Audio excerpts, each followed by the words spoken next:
ఇవాళ భారతదేశ వ్యాప్తంగా జనగణన అనేటటువంటిది ఒక ఎక్సర్సైజ్ జరుగుతూ ఉంది. కులగణన అనేటటువంటి ఎక్సర్సైజ్ జరుగుతుంది. సెన్సెస్ వాస్తవానికి 2011లో జరిగింది. ప్రతి 10 సంవత్సరాలకు జరగాలి అంటే 2021లో జరగాల్సి ఉండే. కానీ 2021లో కోవిడ్ వచ్చిందని చెప్పి జనాభా గణన చేయకుండా వదిలేయడం జరిగింది.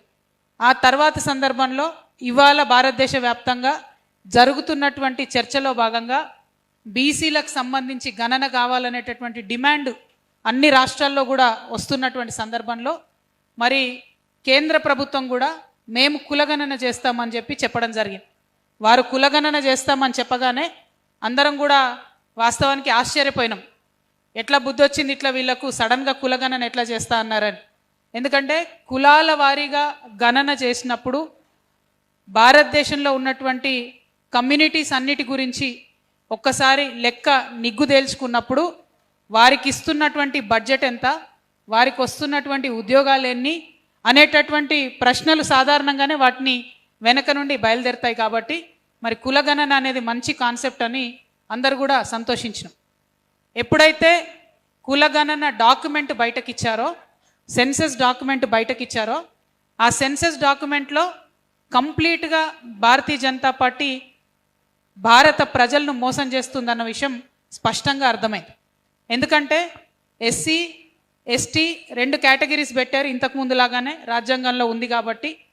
కానీ ఏదైతే ఓబీసీ అనే కేటగిరీ పెడతామని చెప్పారో అది పెట్టకుండా డైరెక్ట్గా కులము అనేటటువంటిది ఇంక్లూడ్ చేశారు. మనందరికీ తెలుసు కుల వ్యవస్థ భారతదేశంలో ఎంత కన్ఫ్యూజింగ్గా ఉంటుందో మనందరికీ తెలుసు. ఒక్కొక్క రాష్ట్రంలో ఒక్కొక్క కులాన్ని ఒక్కొక్క పేరుతో పిలుస్తాం. ఉదాహరణకు నేను వెలమ కమ్యూనిటీ, తెలంగాణలో నేను ఓసీ, మహారాష్ట్రలో నేను ఎస్సీ, ఆంధ్రప్రదేశ్లో నేను బీసీ. మరి ఒక్క కమ్యూనిటీ, అది కూడా ఇంత చిన్న కమ్యూనిటీకి, సంఖ్యాపరంగా చిన్నగా ఉండేటటువంటి కమ్యూనిటీకే 3 రాష్ట్రాల్లో 3 రకాలుగా ఉంటే మరి 56% పైబడి ఉన్నటువంటి బీసీ కమ్యూనిటీలైనా మిగతా ఓసీ కమ్యూనిటీలైనా ఎంత కన్ఫ్యూజన్ ఉంటుందో మనందరికీ తెలిసిందే.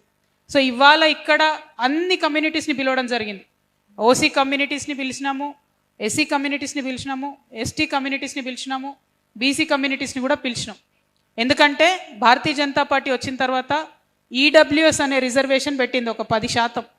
మరి ఈడబ్ల్యూఎస్ రిజర్వేషన్ పెట్టినప్పుడు అప్పర్ క్యాస్ట్లో ఉండేటటువంటి అగ్రవర్ణాల్లో ఉండేటటువంటి పేదలకు కూడా సర్టిఫికెట్లు ఇస్తున్నారు. మరి వాళ్ళు ఏ కేటగిరీలోకి వస్తారనేటటువంటి విషయం కూడా ఈ కులం అనేటటువంటి కాలంతో క్లారిటీ లేదు. సరే, ఎవరికి రిజర్వేషన్ ఉండాలి, ఎవరికి రిజర్వేషన్ ఉండకూడదు, ఎవరికి ఎంత హక్కు ఉండాలనే చర్చ నిరంతరం నడుస్తున్నటువంటి సందర్భంలో మరి వాటన్నిటికీ కూడా మదర్ బోర్డ్ లాగా, వాటన్నిటికీ కూడా ఒక ప్రాపర్ సూచికలాగా పనిచేయాల్సిన ఈ సెన్సెస్ డాక్యుమెంట్ చాలా కన్ఫ్యూజన్ ఉన్నది. ఆ కన్ఫ్యూజను తెలియక జరిగింది కాదు, తెలిసి జరిగింది. కులగణన చేస్తామని చెప్పినటువంటి వారు మాట తప్పడం వల్ల జరిగిందని చెప్పి బలంగా నేను విశ్వసిస్తూ ఉన్నాను. మరి దేశవ్యాప్తంగా ఈ చర్చ జరుగుతుంది. మన తెలంగాణలో కూడా ఈ చర్చ జరగాలి. తెలంగాణ నుండి మనం ఒక ఒపీనియన్ ఇవ్వాలి కేంద్ర ప్రభుత్వానికి అన్న ఉద్దేశంతో ఇవాళ ఈ రౌండ్ టేబుల్ సమావేశం ఏర్పాటు చేయడం జరిగింది. ప్రత్యేకించి మన తెలంగాణలో ఉన్నటువంటి అన్ని కులాలు, ఆ కులాల కింద ఉండే ఉపకులాలు, వాటి డేటా అంతా తీసుకొని తెలంగాణ జాగృతి నుండి మేము కేంద్ర ప్రభుత్వానికి ఒక రిపోర్టు పంపాలనే ఉద్దేశంతో ఉన్నాము. అందులో మీ అందరి మద్దతును కూడా నేను కోరుతా ఉన్నాను. వాస్తవానికి ఇది ప్రభుత్వాలు చేయాలి. కాంగ్రెస్ ప్రభుత్వం ఇనిషియేటివ్ తీసుకొని మా దగ్గర ఉన్న కమ్యూనిటీస్ ఇవి, వీటి కింద ఉన్నటువంటి సబ్ కాస్ట్లు ఇవి, మరి ఈ డీటెయిల్స్ అన్నీ కూడా మీరు ఇవ్వండి అని కేంద్రానికి ఇవ్వాల్సినటువంటి అవసరం ఉంది. వారు ఆ అడుగు వేయడం లేదు. అందుకనే ఒక బాధ్యత గల సంస్థగా ఆ ఎక్సర్సైజ్ మేము చేద్దాం అనుకుంటా ఉన్నాం. మనందరి ఒపీనియన్స్ కూడా తీసుకొని ఏ విధంగా చేస్తే బాగుంటుంది అనేటటువంటి ఒక డీటెయిల్డ్ రిపోర్ట్ని కూడా కేంద్రానికి పంపుతాం. మన తెలంగాణలో ఏది ఇవాళ ఆలోచిస్తామో భారతదేశం రేపు ఆలోచిస్తుంది. So Telangana thinks first, India follows next. కాబట్టి ఈ రౌండ్ టేబుల్లో తెలంగాణ నుంచి మనం ఖచ్చితంగా మన బలమైనటువంటి ఒపీనియన్స్ ఇద్దాం. వైరుధ్యమైనటువంటి ఒపీనియన్స్ కూడా ఉంటాయి, అన్ని విందాం, అన్ని క్రోడీకరించి కేంద్ర ప్రభుత్వానికి ఇద్దాం. హక్కుల్ని సాధించుకోవడానికి ప్రయత్నం చేద్దాం. మరి ఈ రౌండ్ టేబుల్కి వచ్చినటువంటి ప్రతి ఒక్కరికి కూడా నేను పేరు పేరున ధన్యవాదాలు తెలియజేస్తూ ఉన్నాను. మీరందరూ కూడా పార్టిసిపేట్ అయినారు. అయితే ఇక్కడ ఒకటి ఖచ్చితంగా మనందరం ఆలోచన చేయాలి. పొలిటికల్ పార్టీస్ పాత్ర చాలా ఎక్కువ ఉంటుంది. పొలిటికల్ పార్టీస్ అది అధికార పక్షంలో ఉన్న వాళ్ళైనా విపక్షంలో ఉన్న వాళ్ళైనా ఒక స్టాండ్ తీసుకోవాలి. సత్యమన్న గారిని వెల్కమ్ చేస్తాను, రండన్. మరి ఒక స్టాండ్ తీసుకోవాలి. ఆ స్టాండ్ తీసుకోకుండా ఇవాళ బీఆర్ఎస్ పార్టీ మరి సెన్సస్ మీద ఏం మాట్లాడతలేదు, కాంగ్రెస్ పార్టీ సెన్సస్ డాక్యుమెంట్ మీద ఏం మాట్లాడతలేదు. సరే, బీజేపీ అంటే వాళ్ళు ఆల్రెడీ డాక్యుమెంట్ రిలీజ్ చేసిరు, దానికి మద్దతుగా మాట్లాడుతూ ఉన్నారు.